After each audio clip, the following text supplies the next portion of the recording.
So I've been looking for a way to share my lessons in Stoicism in a really easy way. I've written lots of stuff down, but I thought the best way for me to do this was just to jump onto video and start documenting my lessons through this. I don't know where it's going to take me, but it's through this philosophical journey. It's really grabbed me. I've read a lot of personal development and done a lot of personal development stuff over the years, but this journey through Stoicism has really grasped me, and I think I've learned more in the last few months about myself and philosophy, my own philosophy, than over the last 10 years. So it's had a massive impact. So I want to share my lessons on here. So each video is going to be one lesson, fairly informal. This is the first one. This is all about learning and teaching. So one of the things, so really just to kind of set the context here, which is relevant to the lesson, is that one thing that I've not been doing very deliberately with this whole journey through Stoicism and try to figure out my own philosophy and deal with a lot of personal baggage and just try to unpack all of that, is not sharing quotes from the book, is not taking pictures of quotes from the book, and instead trying to internalize what I'm reading and understand my own behavior as it currently is or has been in the past, and how it needs to change going forward in order to live a good life. So this is part of this is about the I do rant about this. If you've seen me on Twitter or on podcasts and stuff like that, I do talk about this whole obsession that people have of sharing quote images and sharing quotes from books and pictures of books and stuff like that. Now, if you go back through my Instagram back through my social stuff, you'll see tons of stuff from me that's very much that kind of thing. But that was then. This is now. I've learned a lot more now than I did back then. And my beef with it is the whole idea of learning and teaching. So sharing a quote from a book or a quote image on social media, in the main, I'd say 99% of the time, nobody's learning anything, right? Someone reads a quote and goes, oh, that sounds great, so I'm going to share it, right? They never learned anything, and because there's no learning there is no teaching either. So the quote doesn't actually teach anybody anything either, right? So there's no learning and there's no teaching. So it's fine to share quote images online if you want to, right? But let's call it what it is, right? It's not learning and it's not teaching. What would be a better example of this would be more about taking a quote or a passage or a segment or a paragraph from a book that has a significant lesson in it, internalizing that, and then coming back out with your own thoughts on that thing, right? That is the tweet. That is the lesson that you can teach.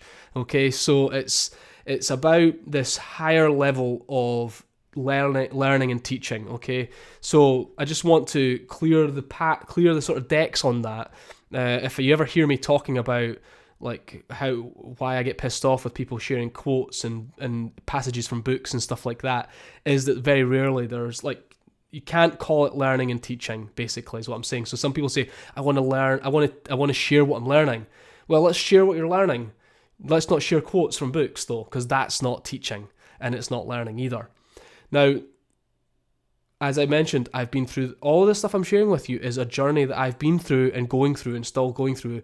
This video is documenting that journey. So lesson 1, learning and teaching. The other thing that I want to share here is that learning is about sharing, right? So, and it's just the quotes and the quote images and the passages from books and stuff like that is just not a good example of sharing what you've learned. Sharing what you're learning is about being able to take what you've learned, put it into practice, and then come back with your own experiences, your own thoughts, your own opinions, your own wisdom around that thing.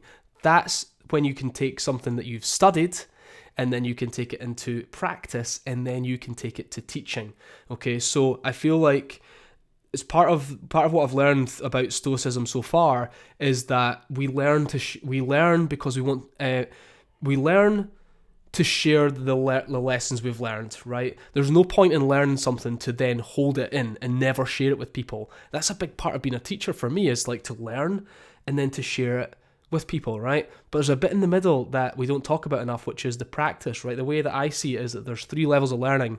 There is the study, there's the practice, there's the teach. Okay, so we read the books, we read the textbooks, we do the exams, we do the tests, we study hard, we do our homework, we work hard on that, and then we take it to market, we take it to the place, we take it to practice, and we do the work, and we implement, and we change our behavior, we get some results, we see what works, we see what doesn't work, we get experiences, we get opinions, we get thoughts, we get like this philosophy or ideology that we can then teach, we can then take to teach, right? We can't skip that middle part, we can't go from study to teach, right, without the practice. We need to put the practice in. It's really important that we do that because, and this is the key part, is that people that go from study to teach are reading from scripts, they're sharing quotes, they're sharing passages from books. They have nothing of their own to add.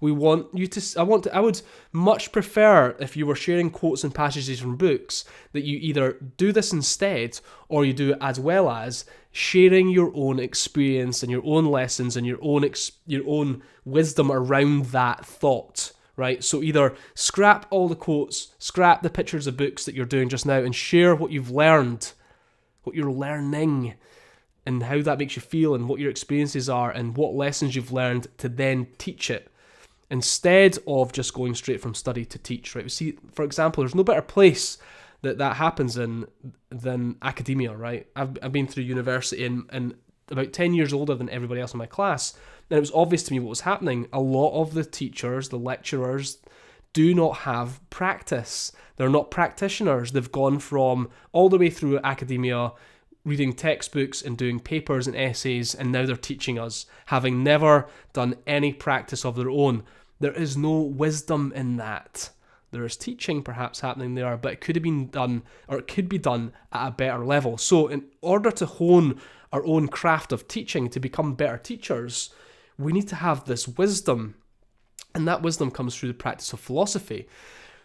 And that's what I'm starting to understand, is like over the years, this has been like marbles sort of like knocking around in my head, and understanding what it takes to be a great teacher, because teaching's a big part of my role. It's what I do a lot of, whether I'm speaking to audiences or when I'm doing coaching or whether we're teaching online or whatever it might be, workshops, it's all teaching. And this is all stuff that's been knocking around in my head, and it's all starting to come together. That's all starting to become connected in my head, to understand what it takes to be great at what I do, my sort of apprenticeship, the work that I do, but also to do it with wisdom, to do it at a higher level. I think that's really, really important. So when we're thinking about how we share what we've learned, or to share what we've learned to be a great teacher, it has to come with your wisdom. It's not about how many books you've read or how smart you are, or how many awards you've won, or how amazing you are. It's about how effectively you can teach that lesson to your students. And the results that you get from that teaching will be reflective of how effective you are as a teacher. And we can all get better at this stuff. So let's think about this journey, these 3 stages of learning: the study, the practice, the teach, and think about how we go through those in each stages through whatever we're learning. Like, for example, I'm learning right now about Stoicism. A lot of it's about study and practice at the moment. I'm using this video to document that, which then helps me to learn more, to join the dots. This is the second take of this video, for example, right? To allow me to go through this study and practice stage, to understand how it is impacting my own philosophy and my own, the outcome, the behavior and the words that I'm using, and how I behave generally, whether that be online or offline, in person or not. And I think this has also, just to sort of like finish this up, this has also had a big impact on how I feel, how effective I feel I can be as a teacher going forward as well. I think I've got much to learn in terms of how I teach and how I share the lessons that I've learned, and to be more confident in situations where I feel challenged. So for example, I was in a coaching situation just a few days ago, and this coaching challenge presented itself, and I'd never felt I've never been in that situation before, so I could have easily ignored it and thought, well, we'll just let it pass and we'll move on to the next thing. But I accepted the challenge that was in front of me confidently, and knowing well that, firstly, that I would be able to find a way through it, but secondly, that by doing it, that I would grow, and the skills that I need to navigate these challenges would be stronger and get better. And I have learned more about teaching in the last couple of years from Marcus Sheridan than anybody else, watching him work and then being his understudy for a couple of years now, to watch how he teaches. Now, he's never read, and we've had this discussion briefly, never really read or studied anything to do with philosophy, but he has immersed himself in it for 20 plus years. He's a few years older than me, late 30s, and he's immersed himself in it for 20, 25 years. I cannot learn what Marcus has learned in a book. It comes from the practice. It comes from seeing it happen. So Marcus taught me a lesson about being a great teacher, which is with your students, is to get them to teach you what you are trying to teach them. And it's get them to teach you what you are trying to teach them. And all of this is not, to be a teacher isn't about how smart you are or to just tell people the answer, right? That would be literally going from the textbook to teaching. Anybody can do that, right? But what could we do? How could we do it differently that helps the student to get to the answer themselves, to discover it for themselves? That's not just learning, that's the wisdom. So Marcus, I feel, is a philosopher, and he would probably never call himself that, never give himself that title, but that's exactly how a philosopher would approach teaching, is to help the student find their own path, because when they do that, not only do they learn, they get a bit of wisdom that goes along with it, right? Because they're getting a bit of experience, they're starting to see their own behaviour change, they're discovering the answers from the lessons themselves. And it's come full circle, right? That's exactly what I'm doing with Stoicism, is the same thing. Reading the books, finding my own path, internalizing it, finding what it means to me, my own behaviour, and what lessons I'm learning to then document here and share them with you. And that all adds to this enlightenment or this wisdom, strengthening your philosophy to be better at being a human, better boyfriend, better dad, better at the work that I do, be a better teacher, whatever it might be. So that's lesson one.